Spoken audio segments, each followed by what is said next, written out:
started like the opening scene of a summer blockbuster, sun setting over the Arizona desert, the stadium lights humming to life, casting long shadows across the diamond as anticipation crackled in the air. This wasn't just another ball game. No, this was drama with stakes, tension with teeth, and on this particular Sunday evening, it was the Los Angeles Dodgers who stepped onto the field not just to play, but to perform. Tony Gonsolin, a man often flying under the radar, took the mound like a character stepping into the frame with quiet authority.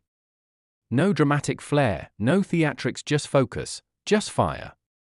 Every pitch he threw sliced through the thick desert air like a sharpened blade, 5 scoreless innings that felt less like work and more like poetry in motion. Gonsolin wasn't overpowering, he was strategic, like a chess grandmaster moving with patience, precision, and a plan. He pitched with purpose, with calm in his eyes and confidence in his delivery, and by the time he exited the game, the script was already shifting in favor of the Dodgers. But Gonsolin didn't work alone. Every hero needs a co-star, and Freddie Freeman delivered a performance worthy of a standing ovation. It wasn't just that he went for 4, it was how he did it. Each swing was a statement, each hit a moment captured in time, as though the bat itself understood the gravity of what was happening. And then came the home run, a towering blast that didn't just clear the fence, it lifted the energy of the entire team. It soared into the night like a flare shot from a battleship, signaling that the Dodgers had come not just to compete, but to dominate.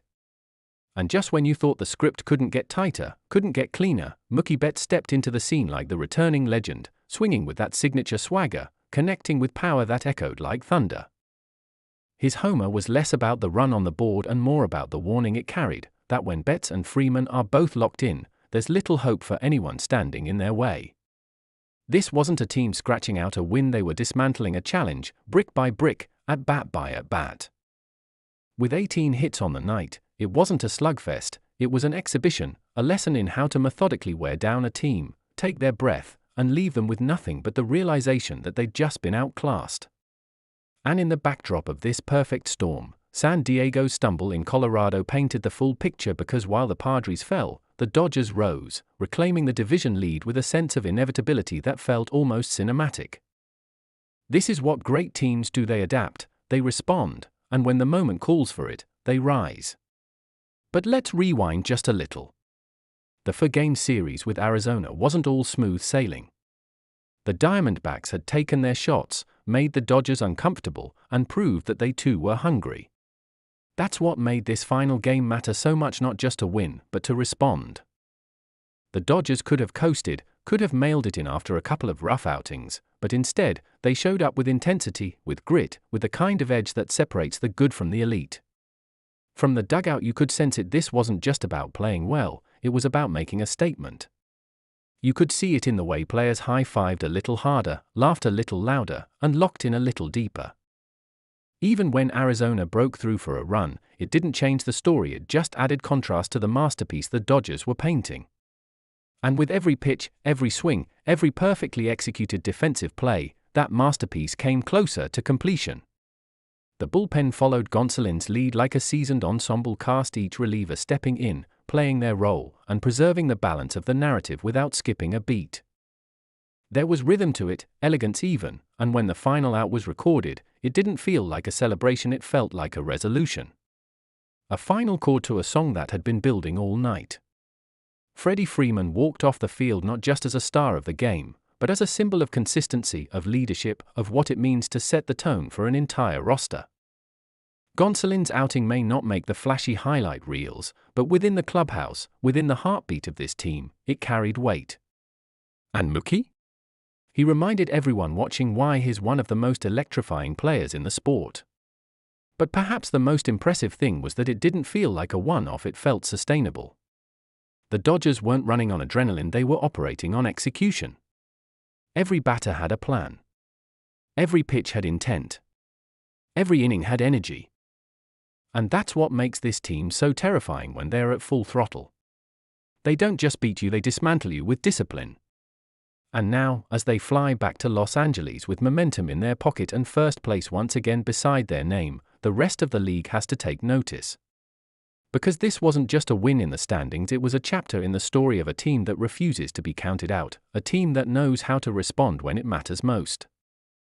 And as October inches closer, nights like this become more than just memories, they become fuel. Fuel for the grind ahead, for the rivalries that await, for the postseason that looms like a final act waiting to be written. And you better believe the Dodgers have their pens ready. They've written this story before. They know how it ends. And if this game was any indication, they're ready to do it again, scene by scene, pitch by pitch, win by win. Because for this team, it's never just about one night. It's about legacy. And legacy, just like baseball, is built one unforgettable performance at a time. It was a night that felt more like a statement than just another regular season game, a reminder that when the Los Angeles Dodgers click into gear, they're not just playing baseball, they're orchestrating dominance. Picture this: the Arizona desert, the roof closed at Chase Field, fans filing in with a quiet optimism, hoping maybe their Diamondbacks could chip away at the momentum of a division rival. But then came the sound of leather popping in the mitt, of bats cracking with precision, of cleats cutting through the base paths like blades on ice. Tony Gonsolin, not always the flashiest name in the Dodgers rotation but undeniably effective, took the mound like a man on a mission. 5 scoreless innings later, he walked off, having silenced Arizona's lineup with surgical precision, mixing pitches, working corners, and never letting the moment grow too big. Gonsolin didn't just pitch, he dictated.